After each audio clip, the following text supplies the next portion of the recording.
Hello friends, welcome back to my channel. তোমরা সবাই কেমন আছো? আশা করি তোমরা সবাই খুব ভালো আছো। আমিও খুব ভালো আছি। আমি রিয়া, আমার চ্যানেলের পক্ষ থেকে তোমাদের অনেক অনেক স্বাগত আর অনেক অনেক ভালোবাসা। তো আজকে আমি তোমাদের সাথে শেয়ার করবো একটা রেসিপি, সেটা হলো চিড়ের পকোড়া।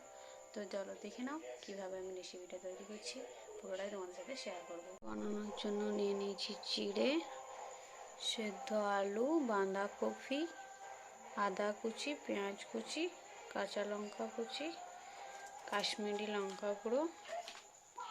তো চলো আমি ম্যারিনেট করে নিই, এটাতে ম্যারিনেট করবো। জিরেগুলো সব দিয়ে দেবো।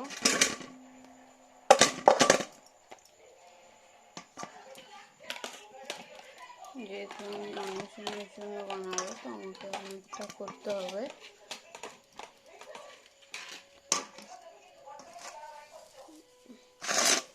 একটু এইভাবে চিড়েগুলোকে করে নিতে হবে।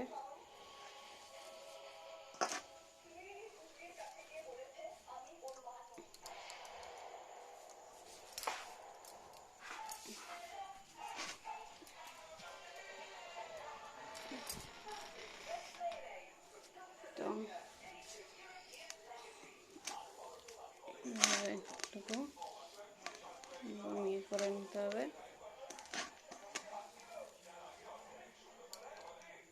এরপরে আলু দিয়ে দেবো। আমি মাঝারি সাইজের 4টে আলু নিয়েছিলাম।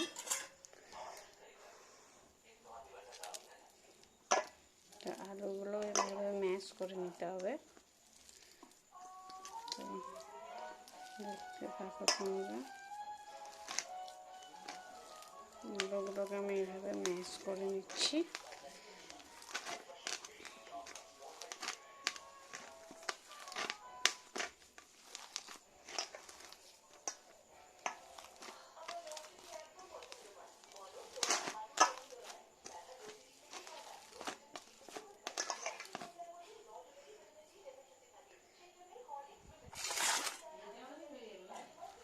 তারপরে দিয়ে দিচ্ছি বাঁধাকপিগুলো।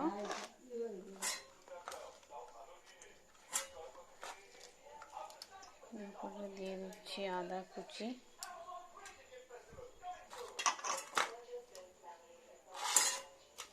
তারপরে দিচ্ছি পেঁয়াজ কুচি। এখানে 3টে মাঝারি সাইজের পেঁয়াজ নিয়েছি, তোমরা তোমাদের আন্দাজ মতো নেবে। তারপরে দিচ্ছি আমি কাঁচা লঙ্কা। আমি এখানে 5টা কাঁচা লঙ্কা নিয়েছি।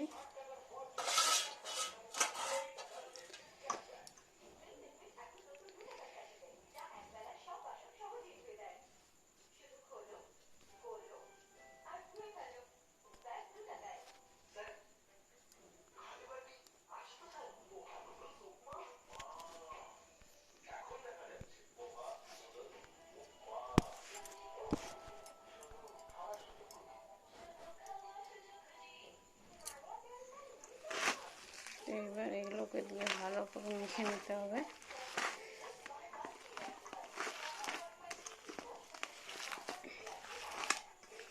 এইভাবে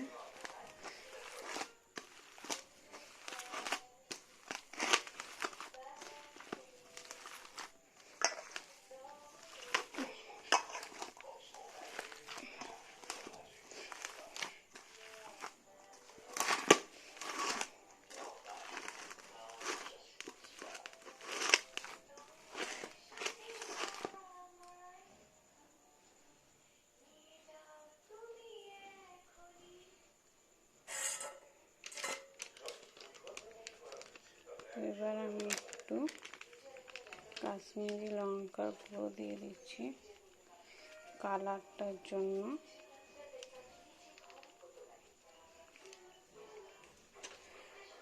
আর দেব নুন।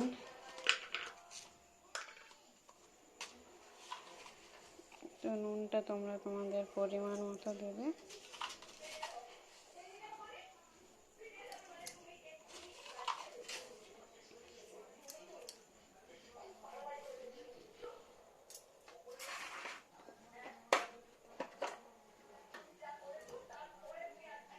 তো টেস্ট ভালো আসার জন্য আমি একটু জিরে গুঁড়ি দেবো। জিরে গুঁড়িটা অপশনাল, তুমি দিতেও তোমরা দিতেও পারো, নাও পারো। তো আমি একটু টেস্ট ভালো আসার জন্য দিয়ে দিচ্ছি।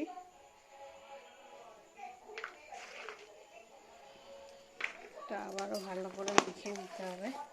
তো আমি মেখে নিই, তারপরে তোমাদের সাথে আবার দেখা হচ্ছে।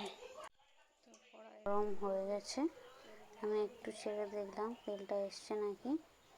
তো এরপরে আমাকে জিরের বল করে করে দিতে হবে। এই দেখো আমি দিয়ে দিচ্ছি একটা একটা করে। তো তোমরা এইভাবে বল করেও দিতে পারো, আবার একটু চেপটেও দিতে পারো। তো এইভাবে দিয়ে দেবে, একদম লো টু মিডিয়ামে রাখবে। গ্যাসের ইয়েটা হাই করে দিলে কী হবে যে ওটা পুড়ে যাবে, ওপরটা পুড়ে যাবে আর ভেতরটা কাঁচা রয়ে যাবে। ওই জন্য লো টু মিডিয়াম করে রাখলে তোমার ভালো করে হবে, ক্রিস্পিও হবে। আমারগুলো খুব সুন্দর ক্রিস্পি ক্রিস্পি হয়েছিল। তো আমি লাস্টে একবার পকোড়াগুলো দেখিয়ে দেবো। আর সবাই খেয়ে খুব ভালো রিভিউ দিয়েছে, তো তোমরাও একবার বাড়িতে বানিয়ে টেস্ট করতে পারো। আর আমাকে জানিও যে বানাবে যে কেমন হয়েছিল তোমাদেরগুলো খেতে। আমি আমার মতো করে বানালাম, এটা কোনো রেসিপি মানে সেরকম কিছু না, তোমরাও তোমাদের মতো করে বানাতে পারো।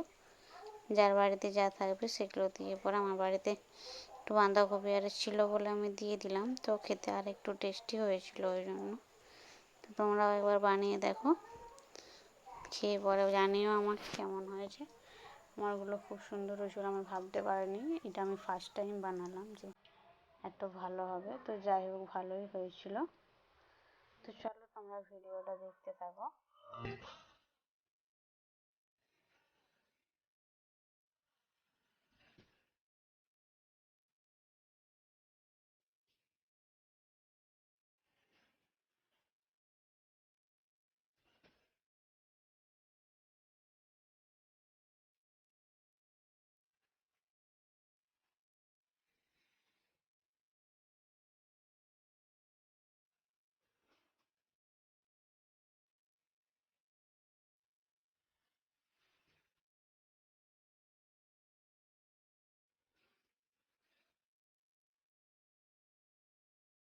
তারপরে কড়াইটা অর্ধেকটা দেখাচ্ছিল।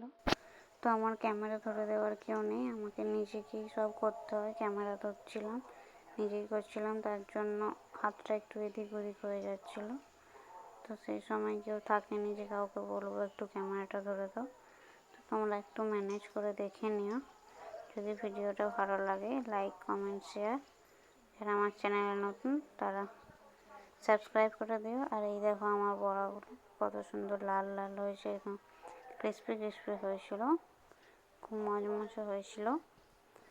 তো তোমরা বানিয়ে ফেলতে পারো। আমি অনেকগুলো বাড়িতে সবাইকে খাইয়েছি, একে ওকে দিয়েও দিয়েছি, ওই জন্য তাতে নেই। আর কিছুগুলো আছে, আর কড়াই 4টার মতো হচ্ছে। তো যাই হোক একবার করে কারেন্ট চলে যাচ্ছিলো, আমার ভিডিও করতেও খুব অসুবিধা হয়ে যাচ্ছিলো। তো এই দেখো দেখতে পেয়েছো, আমি খাটের খুন্তিটা দিয়ে নাড়ছিলাম না, আমি দেখছি একটু একটু লেগে যাচ্ছিলো, তাহলে ওই জন্য কাঠের খুন্তিটা হলে ভেঙে যাচ্ছিলো, ওই জন্য আমি এই খুন্তিটাই নিলাম। যদিও ননস্টিকের কাঠের খুন্তি দিয়ে করতে হয়, তো আমি মাঝে মধ্যে এটাতেও করে ফেলি, সেটা কোনো ব্যাপার নেই, যেটা দিয়েও করলেই হবে। তো খেতে ভালো হলেই হচ্ছে। তো চলো আজকের মতো এই পর্যন্তই।